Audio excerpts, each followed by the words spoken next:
All right, Coach, we're back from Wisconsin. What a great weekend.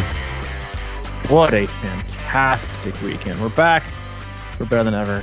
It is September 13th, the year 2023. Welcome aboard, everybody. You're listening to the Crushing Iron Podcast, episode 713. Yep, and I think we are better than ever, man. It's a huge weekend. We did really well in the Tri Club World Championship, and that's pretty sweet, man. Yeah, it was it was a hell of a weekend. We were up in Wisconsin for our team race. You had Ironman Wisconsin going on. You had Wisconsin 70.3. It was a busy weekend all over. You also had Atlantic City, which last year running. You had Santa Cruz 70.3 on the West Coast, and you had the Ironman World Championships racing for the men.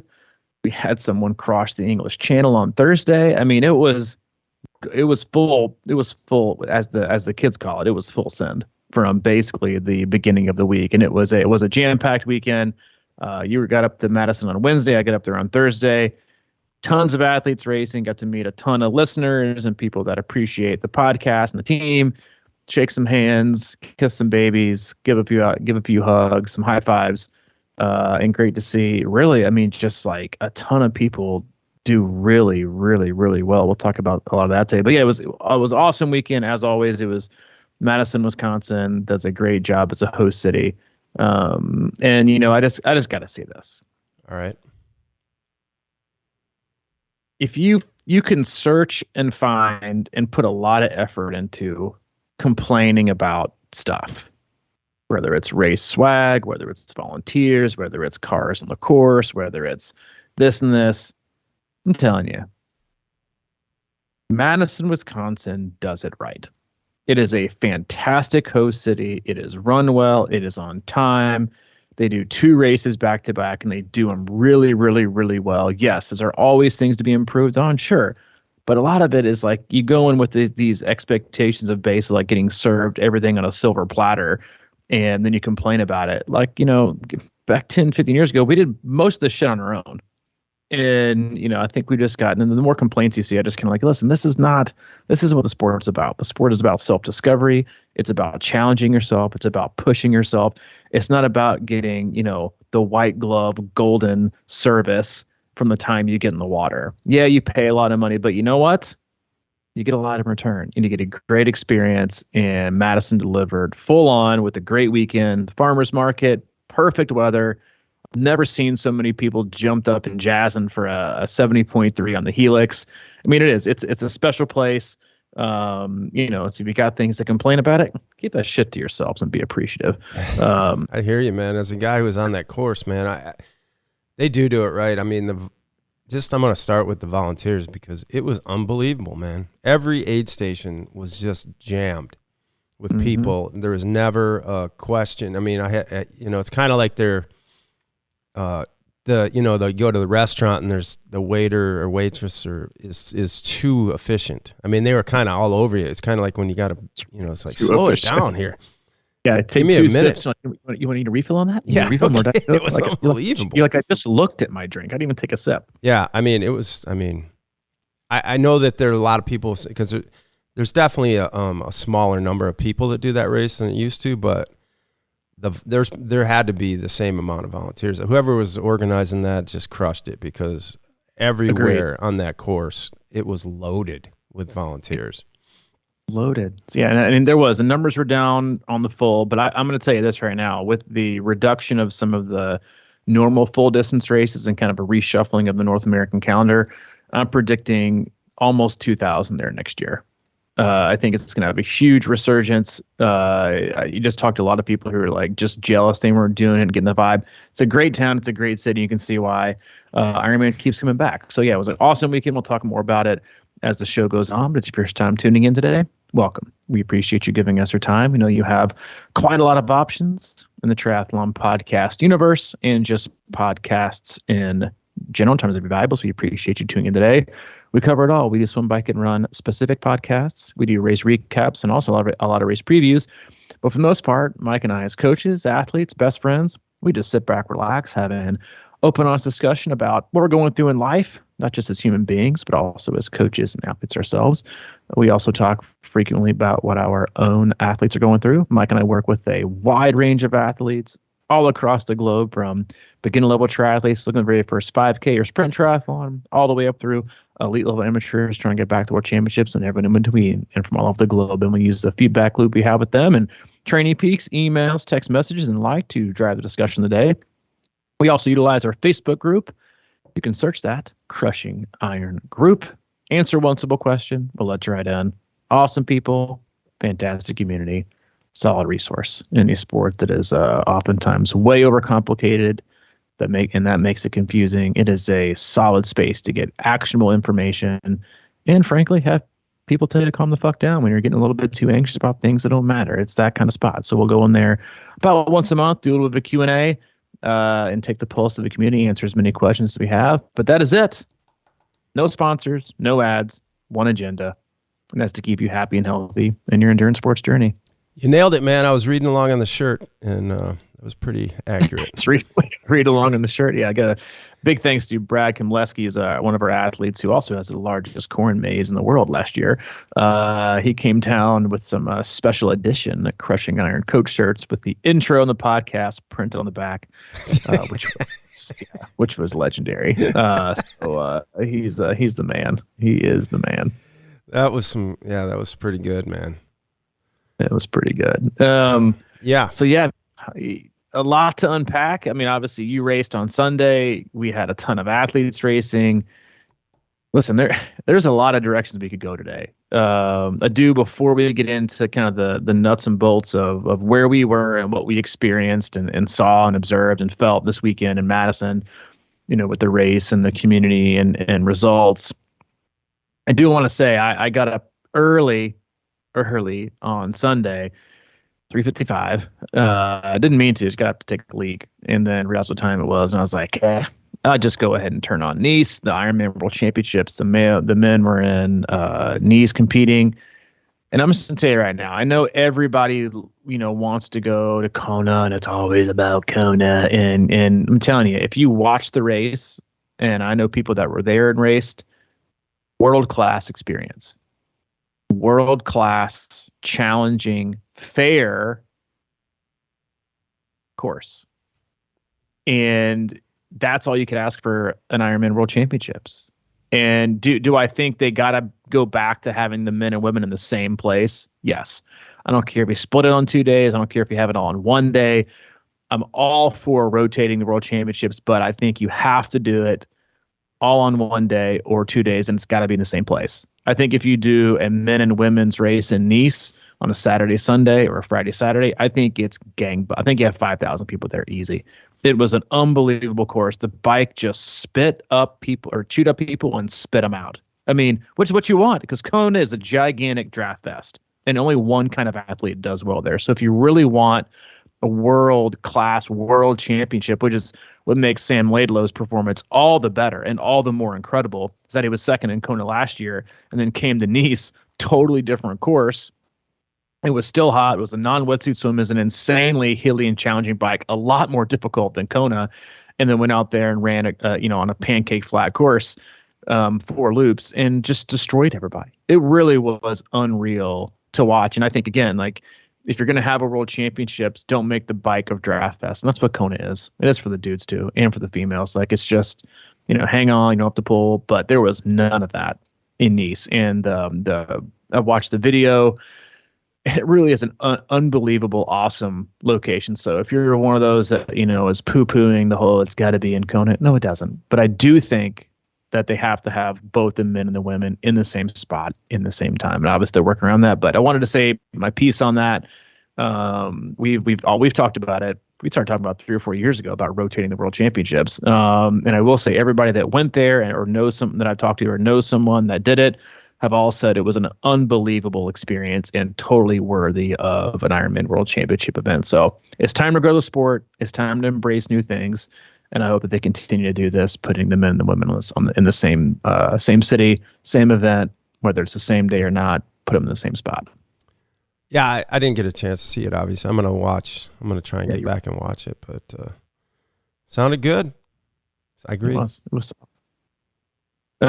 So I mean, I'm going to let you lead the way here on direction for the day. Obviously, you raced. I was on the sidelines. Had a lot of athletes racing. We had some just unreal performances from our athletes. Observed a lot, saw a lot, felt a lot. Is there a specific direction you want to go today? Yeah, I was thinking about that. I don't really know. I don't, obviously I could talk about my experience going through that again. That was my 5th time at Wisconsin, and I felt really good going into it, but had some issues out on the course, and learned a lot from it. But it was disappointing and it was really hard. And it's amazing to me that I keep forgetting how hard it is to do these things. You kind of, you do. You train and you feel good a lot of times through training, and then you get out there and you're like, there's nothing worse than going on that second loop when you don't feel like running. And so a lot of that was, but I mean, I had a really good experience. I had a really good time up there. And I just want to say, like one of the biggest things about Ironman for me, the biggest stress pieces is I want to just get a good night's sleep beforehand. And I usually have trouble with that. And I was talking to one of my athletes, William Calkins, and he somehow randomly said, "Hey, I just found this really great sleeping podcast."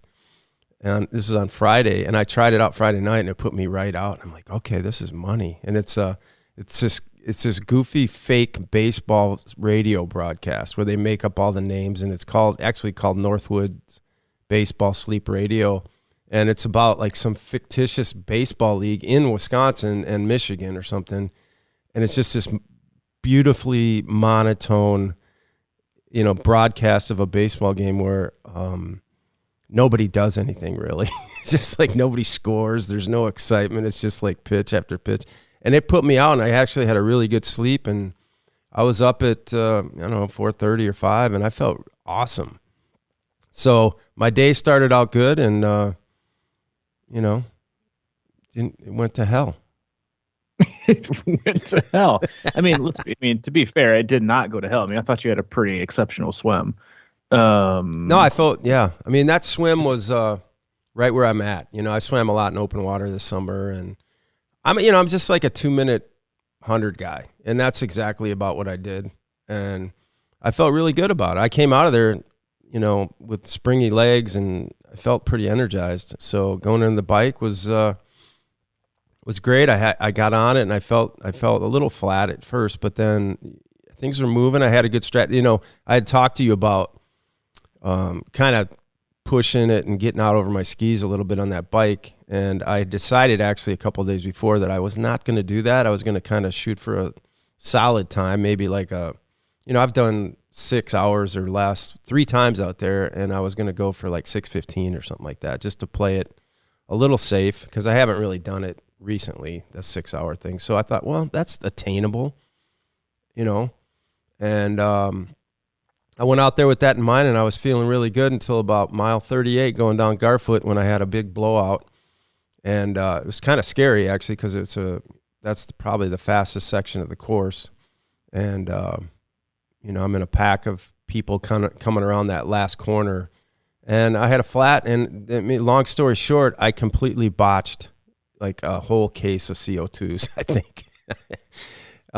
It was a very stressful situation, because I was telling you, I thought maybe I had a shot at 60 to 64 getting on the podium, and I knew I had a small margin for error, and that I changed that to first tire, and I blew up 2 CO2s. Like, I don't know, my valve was screwed up, I think, and whatever. I don't want to make excuses, because I just panicked after that. Then I'm searching around, and people are flying by me. It's, and I don't blame them for not stopping at all, honestly, because it was just like, that's the time on the course when you can really make up some time, and people are flying by, and like you said, they probably couldn't even hear me yelling. But I eventually had some help, and it took about 40 minutes, but I got back on the road, and at that point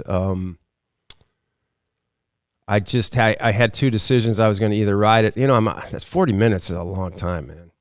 It's a fucking light years. Yeah, I mean, I wrote a post about it on crushingiron.com, and I said I got a 40-minute penalty for being an idiot.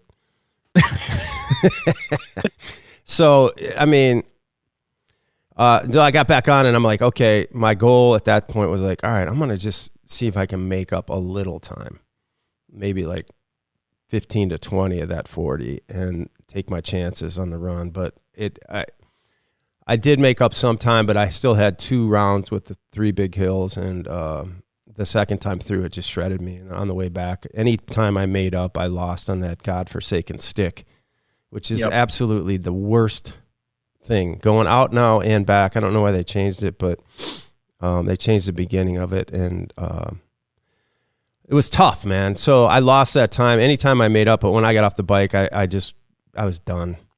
You know, I felt pretty good about my run going in. I thought, I could do all right. And when I got off that bike, I knew it was all about survival, and it wasn't about running, because I could barely walk, man. That's the weirdest feeling, running a marathon, when you just limping in to put your shoes on.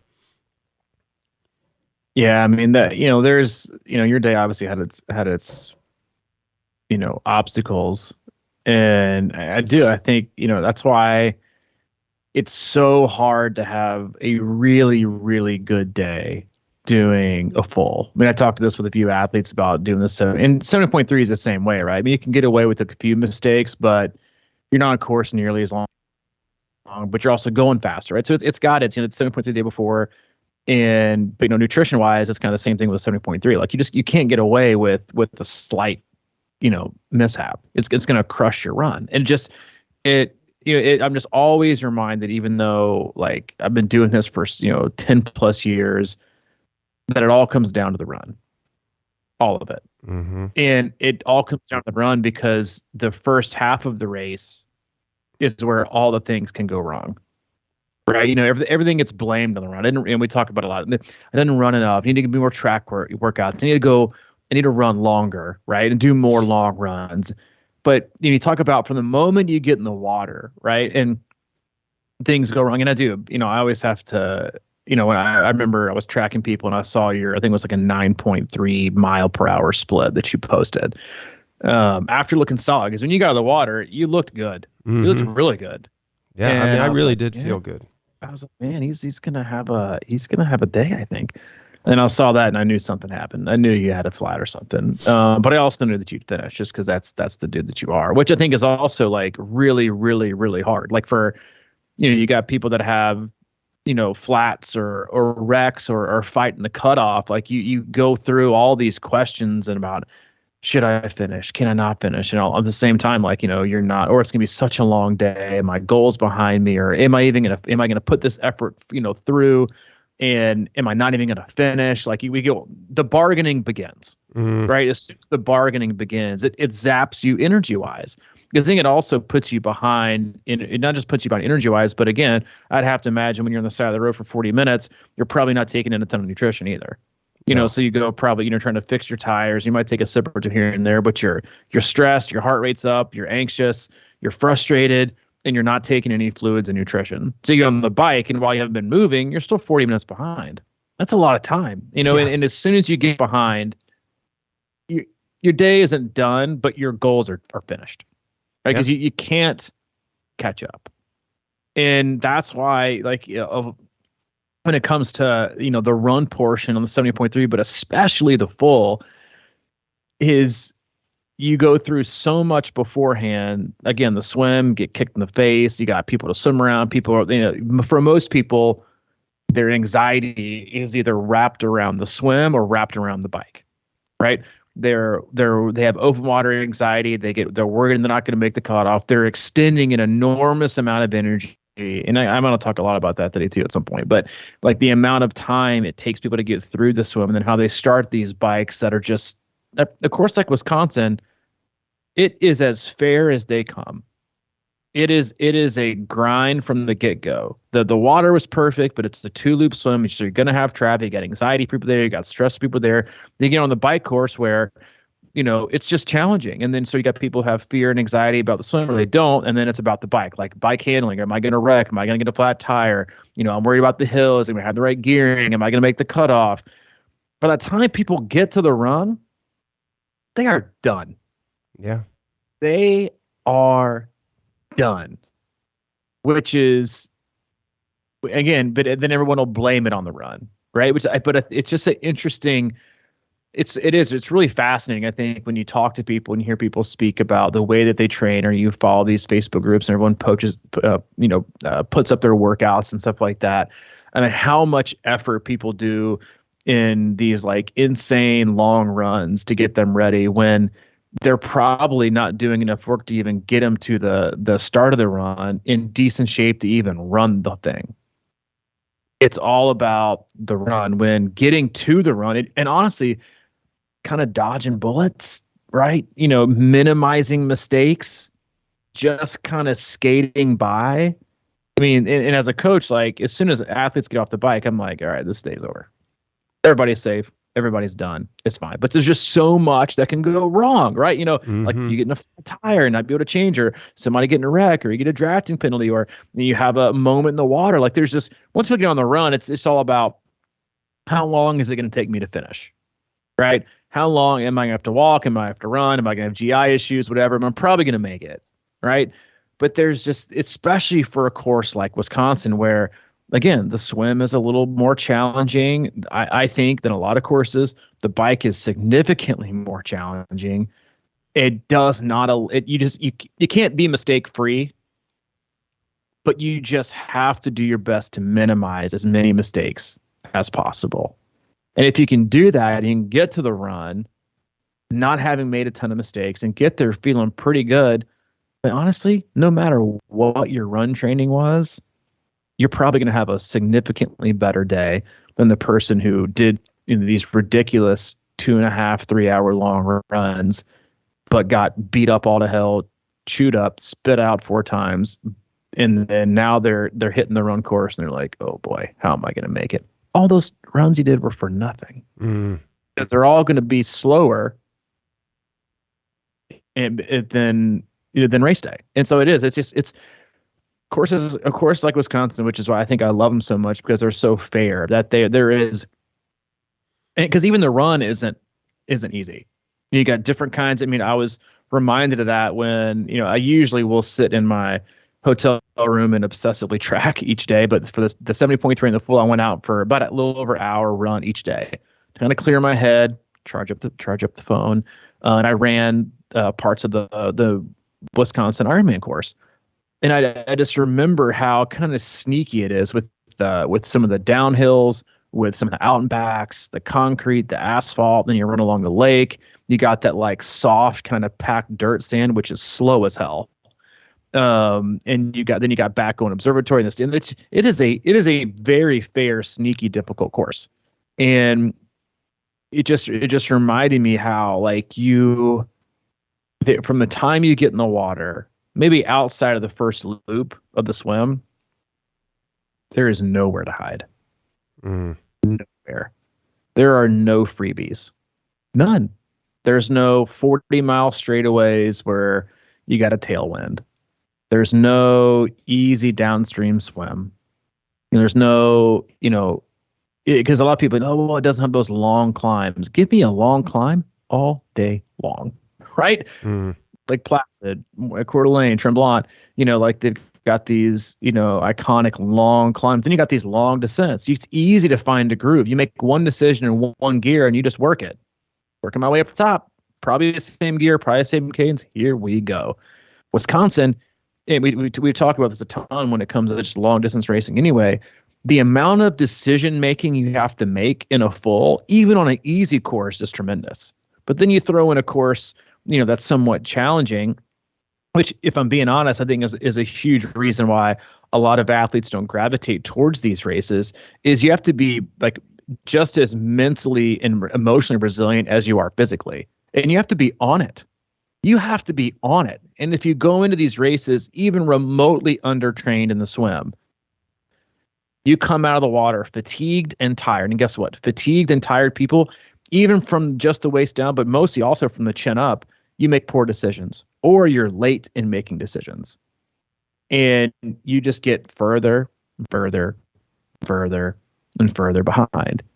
And then you get off the bike and you wonder why you can't run. It's a really fascinating, especially from being in the sport as long as I have and coaching as many athletes as we've had cross the finish line and how things have always been done and how they can be done different.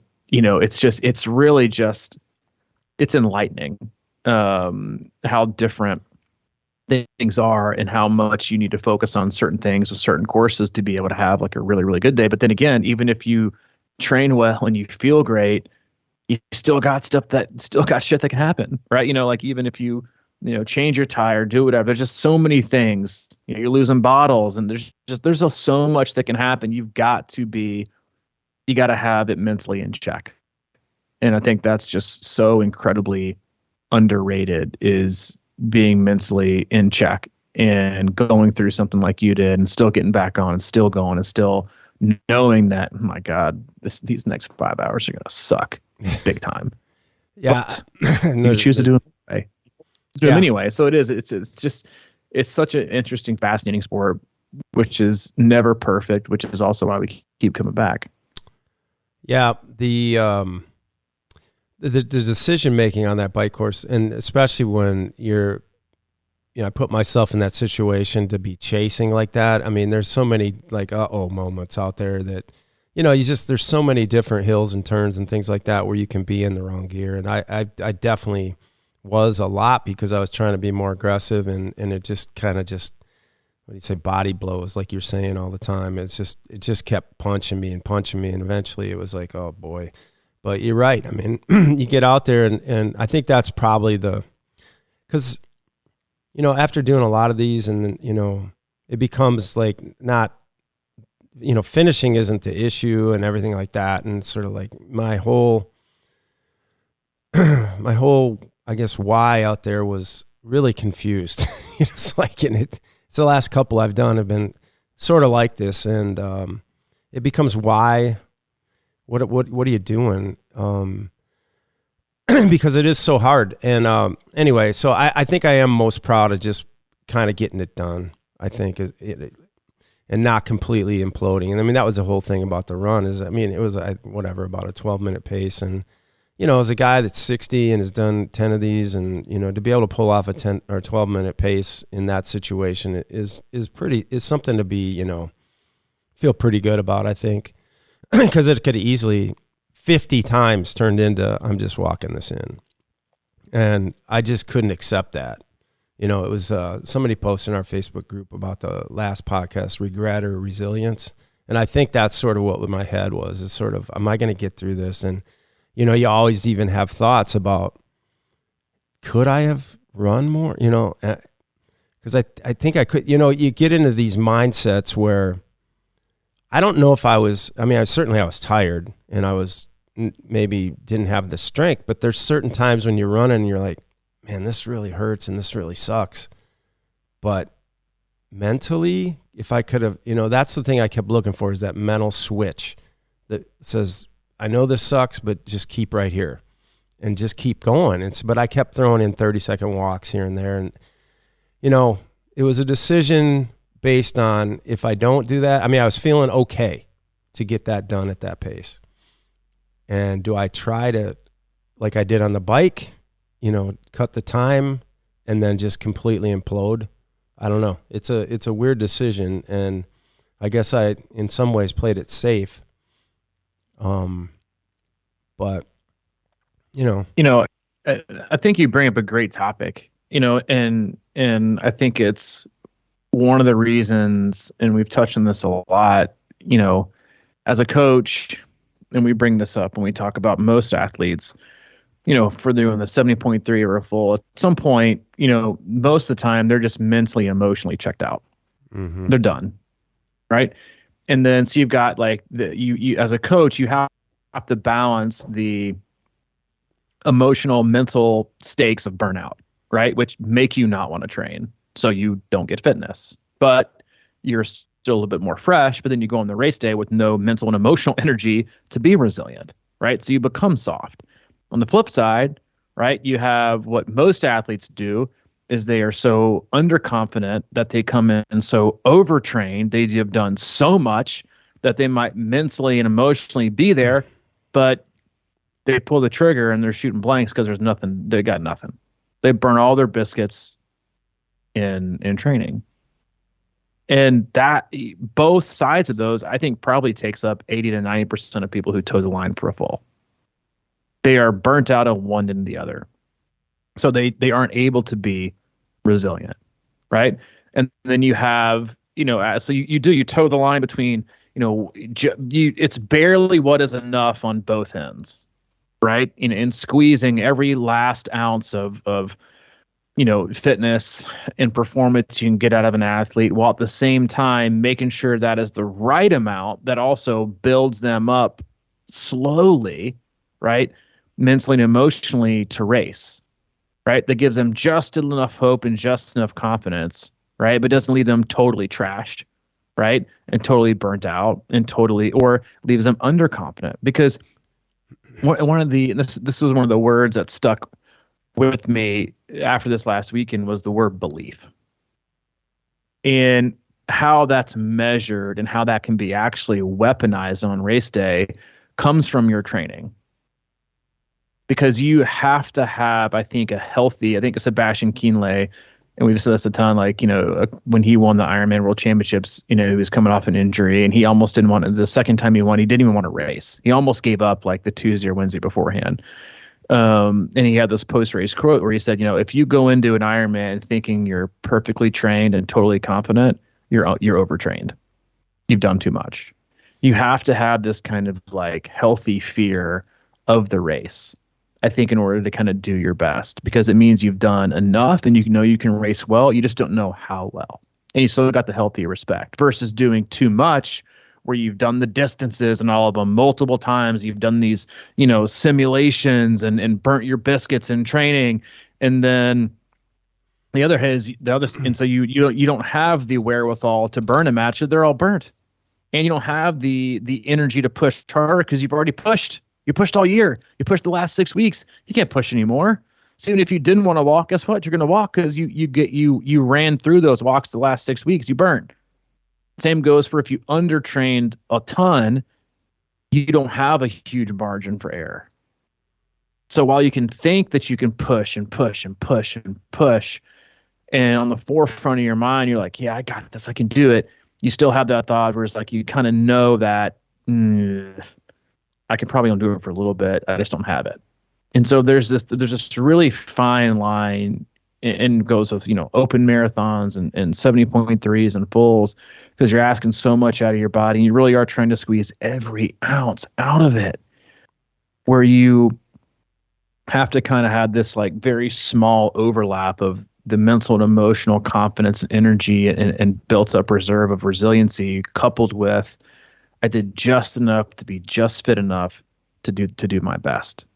And as a coach, that is the hardest thing to do on the coaching side, is to balance both of those. I want to do more. Shouldn't we be doing more? All these people are doing all these things. Shouldn't we be doing more? I should be running longer. Shouldn't we be doing 2-hour bricks? How many centuries should I do?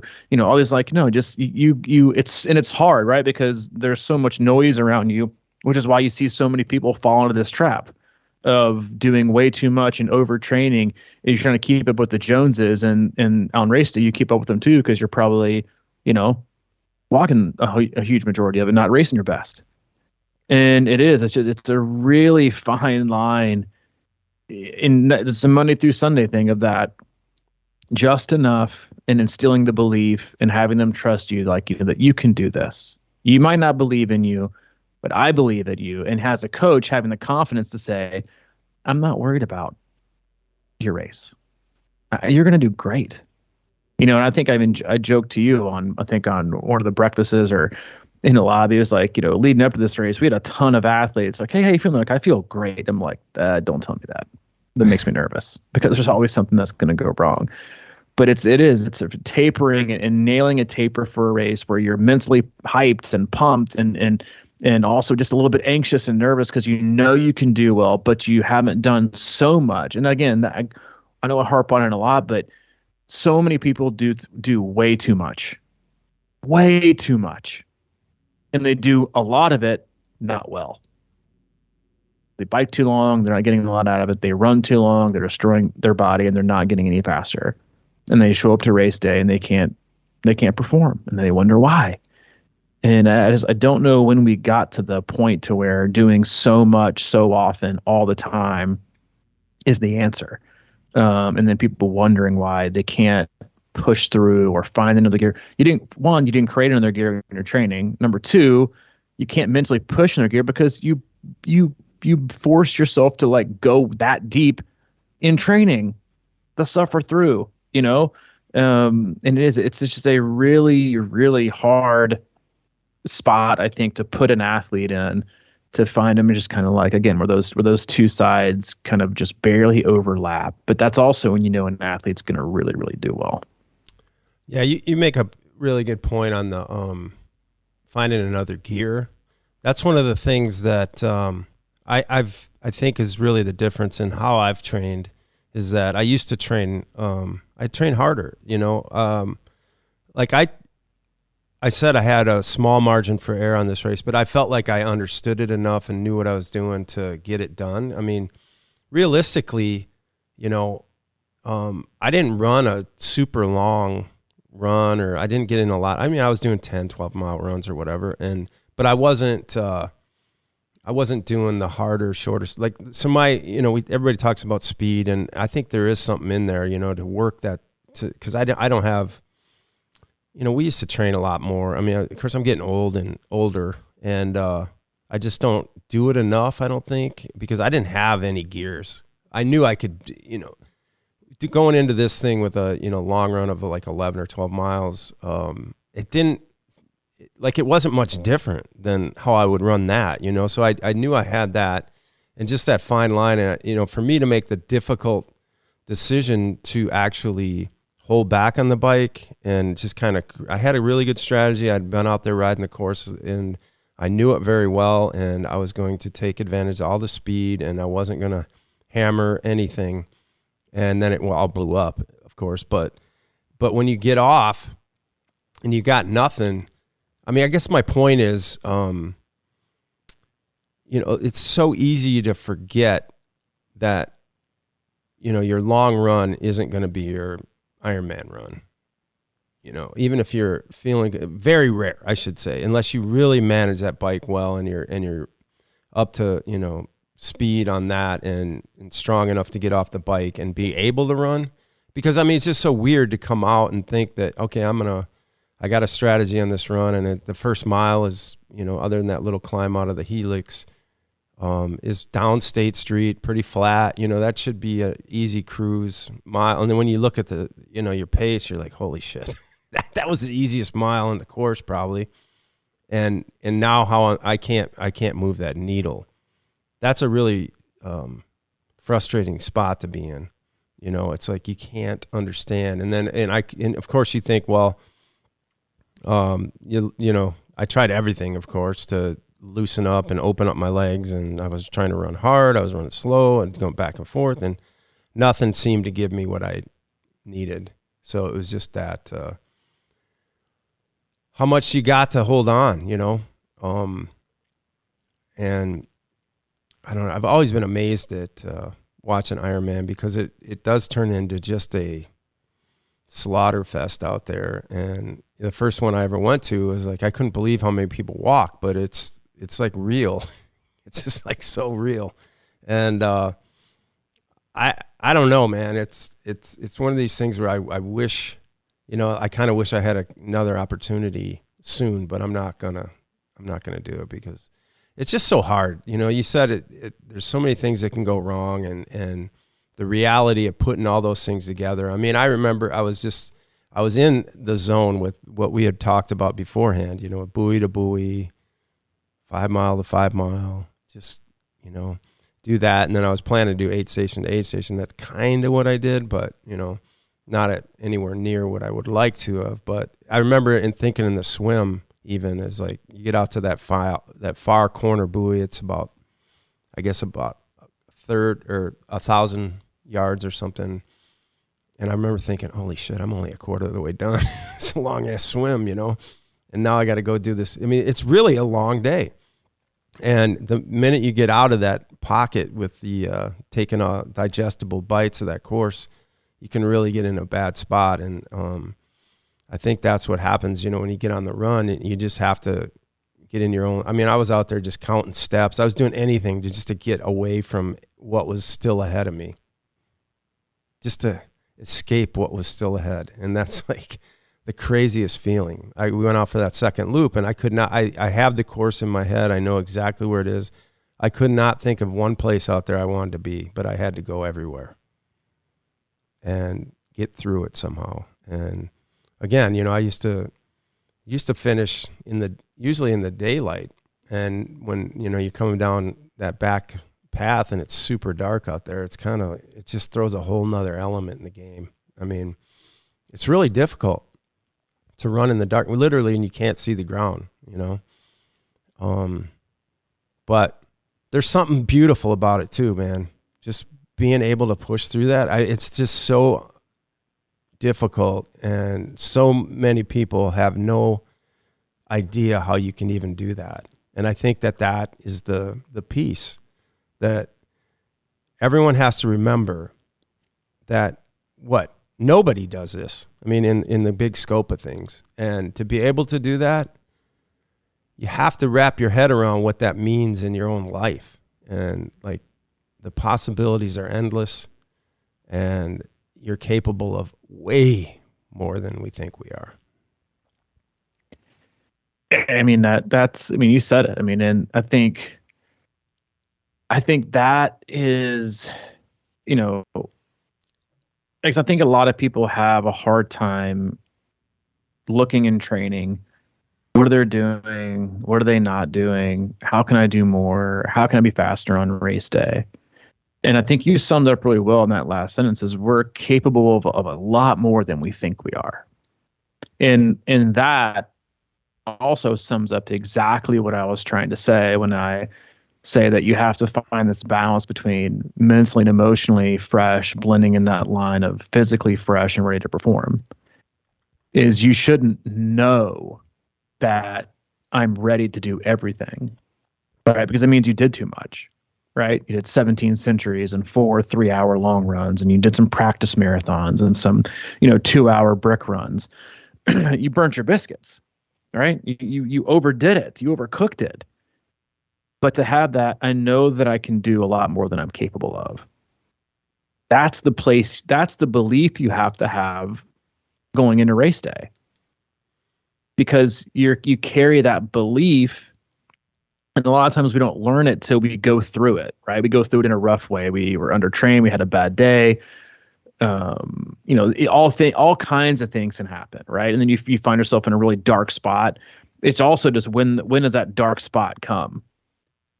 And then how long can we fend it off? And then how confident we are that we can shut it up, and instead of giving in and saying, yeah, you know what, I'm not capable of much. I'm gonna mail it in to walk. We've got that. I got more. I got this.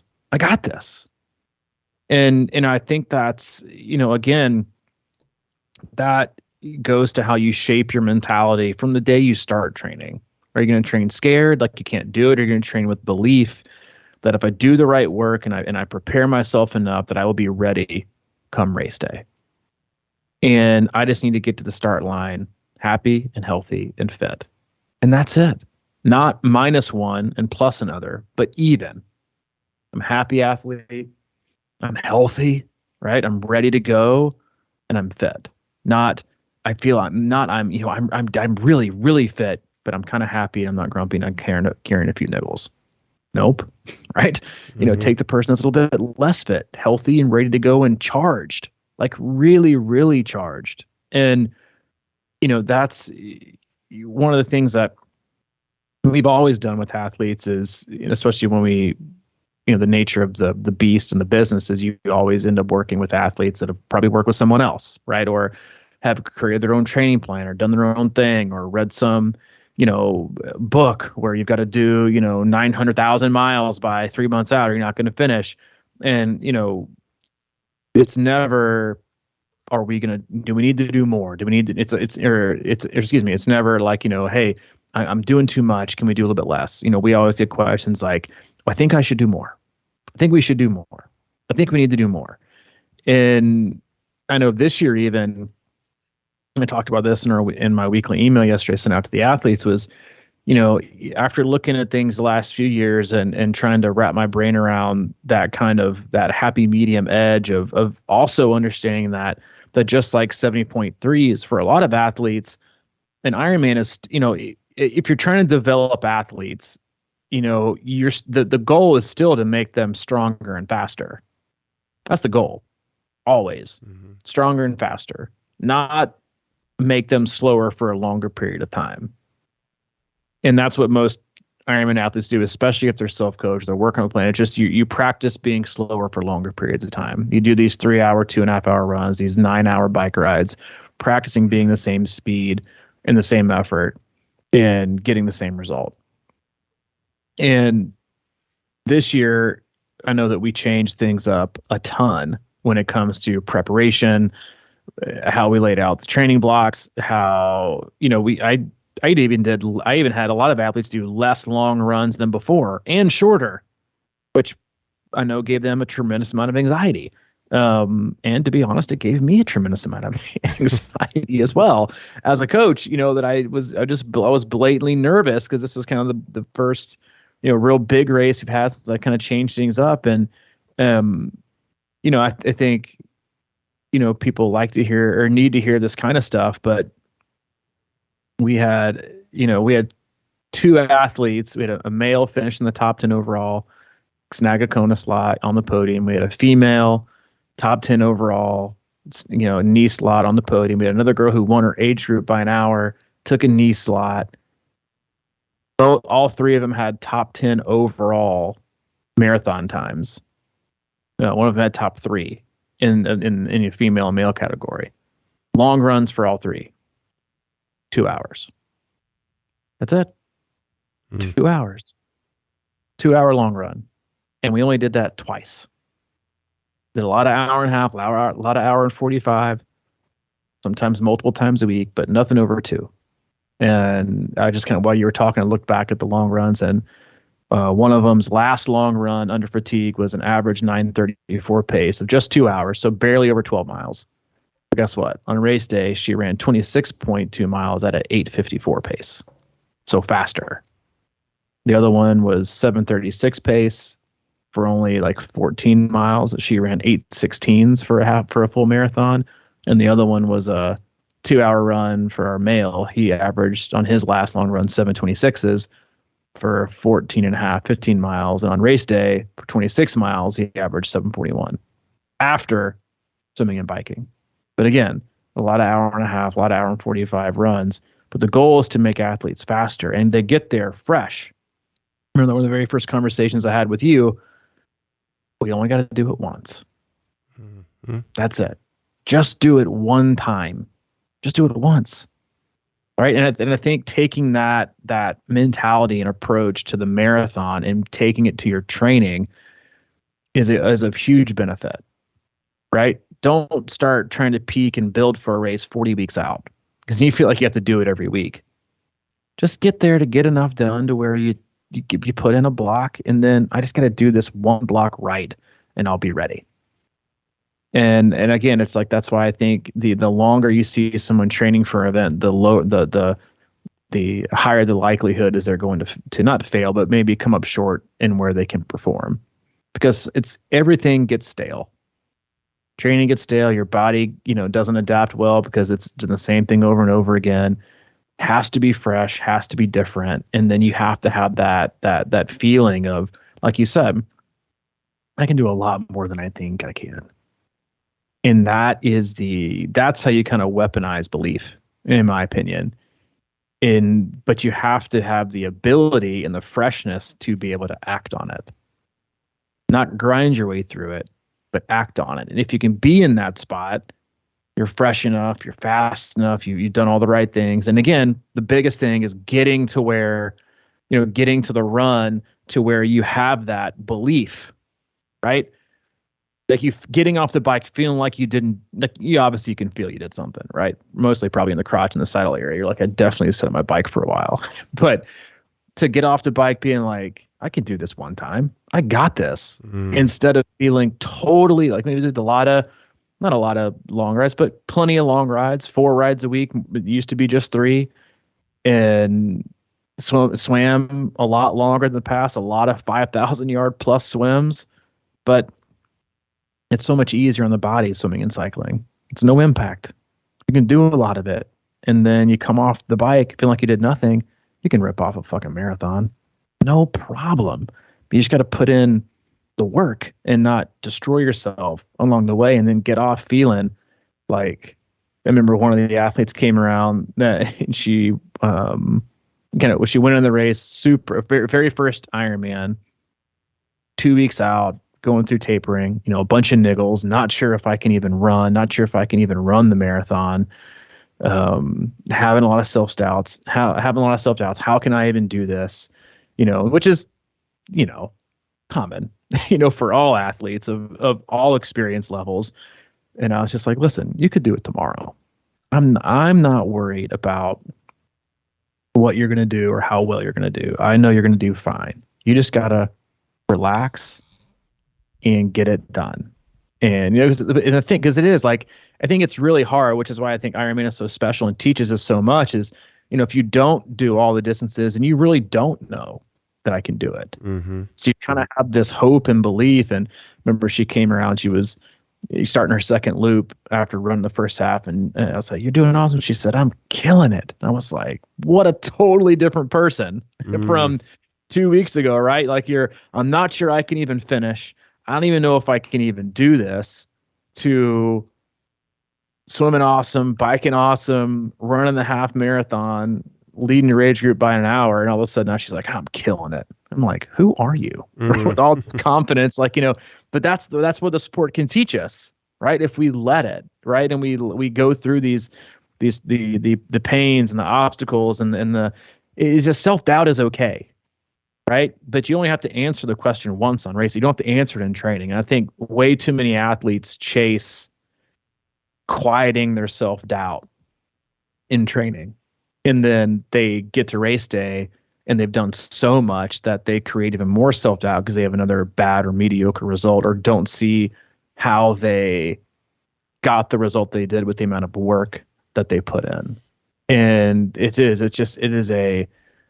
a balancing act of the highest degree for all people. And that's why that distance is so incredibly hard. Because it creates so many opportunities for self-doubt and self-criticism and overtraining and doing too much. And, but on the bright side, it doesn't have to be that way. No, those are awesome stories. And I think that, we've talked about race energy, and that's what I fuel. I think there's a real thing there. Like if I'd had to get off that bike and run a marathon with nobody around, it might have been a little different story.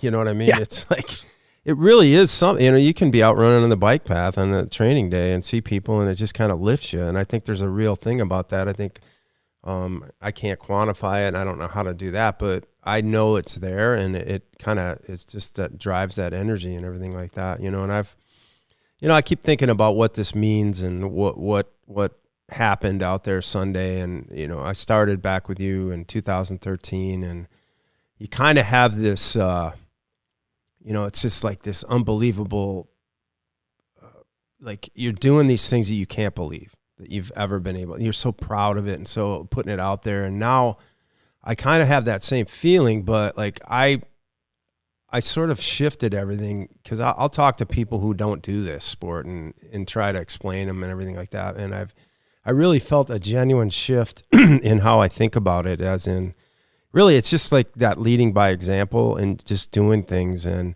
it's so easy to get kind of caught up in your own accomplishments and things like that. But I just really have been always, or at least for quite a while now on this stuff, is like just trying to impress on other people that they can do that kind of thing too, or do something similar. Don't give up or whatever. You know, use your strength to lift other people up instead of kind of put it in their face. And I don't know, something about like, you know, it always hits you the day after or 2 days later. You're kind of like, wow, that was like, I'm sitting up here at the house now going, wait, 2 days ago, or 3 days ago, I did what? I don't even remember it. And I'm walking around and I'm like, it's amazing. But it's like a humbling feeling. And I don't know. I think each one of them has maybe chipped away at me a little bit, and maybe just a little bit nicer. I remember that was like the exact feeling I had when I did my very, very first full, like a long time ago, 13, 14 years ago. I remember I got back to the office, and I went and clocked in at like, 7 o'clock. And I remember I was about to clock out for the day at 5. And I was like, it's been a long day. And then I was like, wait a minute. I basically exercised for 3 more hours than I just worked for the entire day. That seems like an eternity. And I was like, I just did that 3 days ago. It's just like, it's nuts, right? Just what the human body can do, and the belief. And that was like, listen, I've spectated a lot of 70.3s and a lot of fulls the last few years. And I'll be honest with you, I haven't left a single one of them being like, you know what? I want to sign up for a full again. But I'll tell you what, I watched this one and I had the itch. Oh yeah.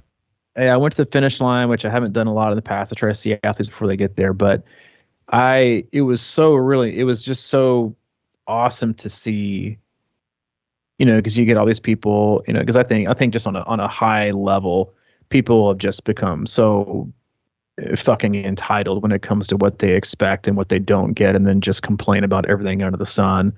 And that makes people think that the Ironman experience and brand is going down. And really, it's just people expecting way too much and complaining about so much stuff. But I was standing at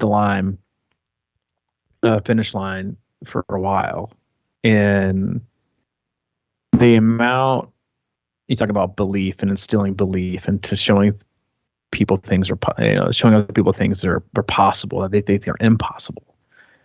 And I saw tears after tears after tears, not from finishers, but from spectators, family members, friends, spouses.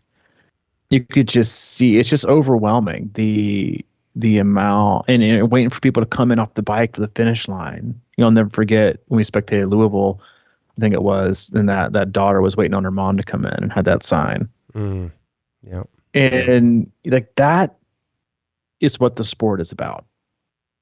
Showing people what can be done, showing people what you can go through, giving people like power and confidence and support. It's not about what style your medal is, or that your t-shirt was the wrong size. It's about what you do for yourself and what you can do for other people. And honestly, if your priorities are more about what my apparel and what my thing I'm hanging my wall looks like, then maybe take a step back and realize why we do this and what it's good for. It's good for our soul. It's good for our heart. It's good for our mind. It's good for our body. Everything else is just fucking extra. It's just extra. But the opportunity you have when you cross that finish line, and we saw it 70.3 morning.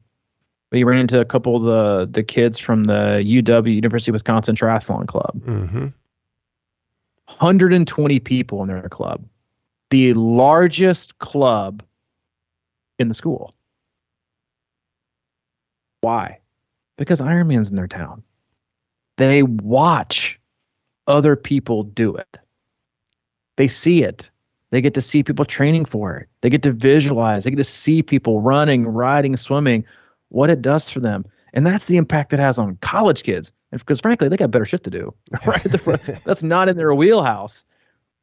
That's the impact it has. And that's what it can have on us. Right. And you see, spouses and how just overjoyed they are when their significant other crosses the finish line. Daughters and we had a father-daughter race together. We had just you get like superhero status for a little bit from people and yourself. and all you did was, basically work out and exercise all day. But it's not that. It's what you accomplished and what you overcame to get there. And whether you like it or not, and whether the person that's watching you, spectating you, can ever do it, you send them a message of maybe you can. Yeah. And whether that hope is real or fake, it's something they can hold on to, something they can eventually do, that can carry them for a while. And they'll either jump on the train or not. And it doesn't have to be triathlon or Ironman. It could be anything. Just get your ass moving, right? Be healthy. Take care of yourself. But even the hope that and the positivity and the energy you can send to people, that is why people sign up. And the NBC broadcast for Kona made its mark with people crawling across the finish line, barely able to make it, and the special interest stories. That's the stuff that moves us. Nobody cried tears of joy watching Sam lay low across the finish line, except for him and his family, probably, and his coaches. Everyone else is just like, God, that's otherworldly. It's the nighttime finishers that get your juices flowing, that energize people that are about the sport, because it's just life, and it gives us this it gives us an incredible platform to reach and to show people what's possible. And in a world that I think is just increasingly overrun with self-doubt and comparison and failed expectations and what I can't do versus what you can do. And that's why I think the sport is so wonderful. And that's why I think it's going anywhere anytime soon. And that's why I also think you should, everyone should do one and go spectate one. It's an energy and an experience that, it's exhausting, whether you're watching or whether you're doing it, but leaves a positive impression on you and your life. And I think more people need that than not. It's like, I love in the morning to look in people's eyes in the swim corral. You can see it, the anxiety, the fear, the determination, whatever it is. And then also on the run, I observe a lot of times. I just kind of look around and, coming in and somebody's just getting out on their second loop, and it's like, wow. I mean, the battle ahead of them is going to be tremendous, and most get through it, and how they do it is the whole point. And when you're done, I mean, you got to kind of take in the big picture here. And it isn't about the medal. It isn't about this. It isn't about that. It's kind of about like, wow, you did that. I think, your family and friends out there, they want you to be happy and they want you to succeed at this. And I think you're right. It in some way, it impacts other people, whether or not they have any interest in doing Ironman or not. It's sort of like, wow. It's just kind of, it makes you take a step back and look and say, wow, I can't believe I know that person and they just did this. That's kind of crazy.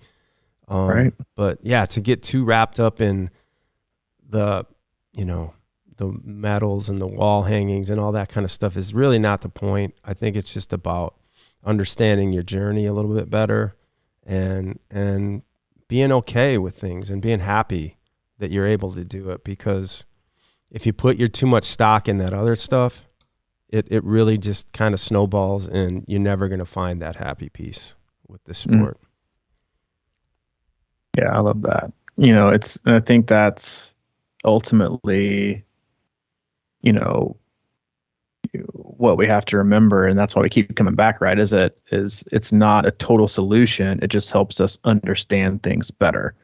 None of it's finite, right? Because we're all different people every year. We go through different things. None of it's finite. And it's like, got my answer. But it's not just a physical, right? Not addiction, but like a physical draw we have to race again, to figure out more problems. I did great, but I really want to get better next time. Right? It's like a constant, but it's also the mental and emotional exploration that we can do, that we start to understand more. We don't understand it ever completely. And we never also feel like we race. Like, you know what? That was the best. That's the best I ever did. I'm retiring. You always want more.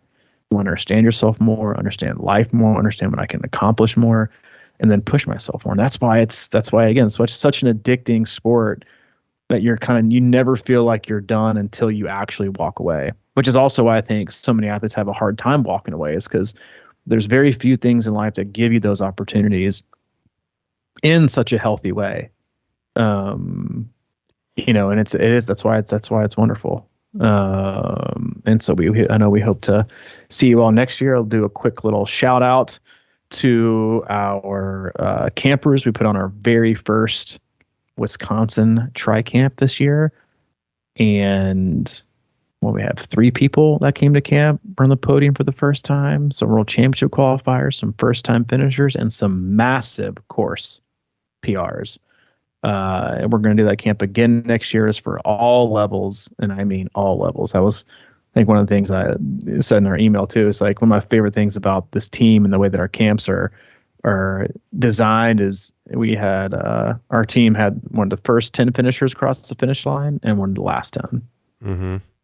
And we love working with everybody because we 100%, whether it's through camps or training plans or coaching, we genuinely believe that everyone and everybody deserves the best coaching experience possible. And that also goes for our camp. So if you're thinking about going back to Wisconsin next year, racing the 70.3 or the full, come to one of our camps. We'd love to meet you and hang out with you, spend a weekend with you, getting better, gaining more confidence and belief in yourself.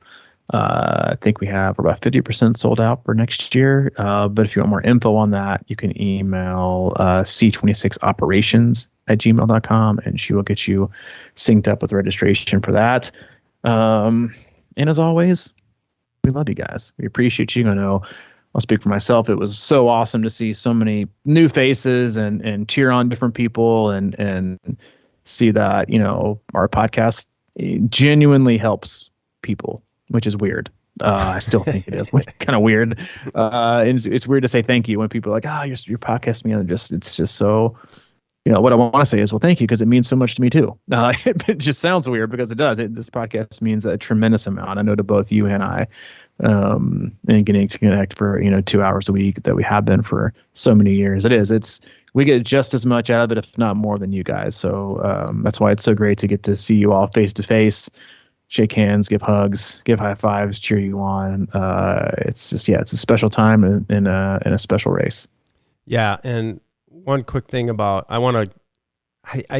think this was the guy that helped me. I can't remember anything on the bike and my head's all over, but I think his number was 689. So if you know this guy, Chris Roberts, have him get a hold of me or tell him I'm grateful for the help out on the course. And it's funny because he's like, nobody's stopping, right? But he said, and it's always the guy or the woman who had it happen to them. He said, I just couldn't go by, man, because I sat there for a long time. I know the feeling. Yeah. So I'm not positive that's the right person, but maybe he listens. And I actually wound up seeing him again, and we had a little chat on the road right before it happened. Then we in the second loop. So he goes, "Go ahead, man." He goes, "I'll see you down at the bottom." But no, it was great. So many supporters out there for C26, and it's just amazing. Thank my mom for leading the charge out there as the fan on the course. The new mayor of Madison. Yeah, she's the Dawn. She's at the head of the table. Man, she kept popping up on that bike course. I couldn't believe it. She had a old school map and figured it out. She's ever energy, full energy, nonstop. Yep. So great weekend, man. Great weekend. We will, I'm sure, have more to decompress and dissect later on in the week. But like we said before, as always, we love you. We appreciate you for listening. Hope to see you all again soon or for the first time. Go to our website, c26triathlon.com, and is our one-stop shop for all things coaching and camps and community. It's looking for camps for next year. You can check those out. Opportunities to connect with just pretty awesome people in general and get great training. Or if you're looking for coaching, finish out the year, or looking to improve on 2023, or just feel like you've leaving some stones left unturned, click on the coach tab, find the coach that's right for you, and reach out. And as always, if you need anything from Mike, he is available, crushingiron@gmail.com. Or if you need anything from me, c26coach@gmail.com. All right, buddy. I'll catch you tomorrow or Friday. Later, man. See ya.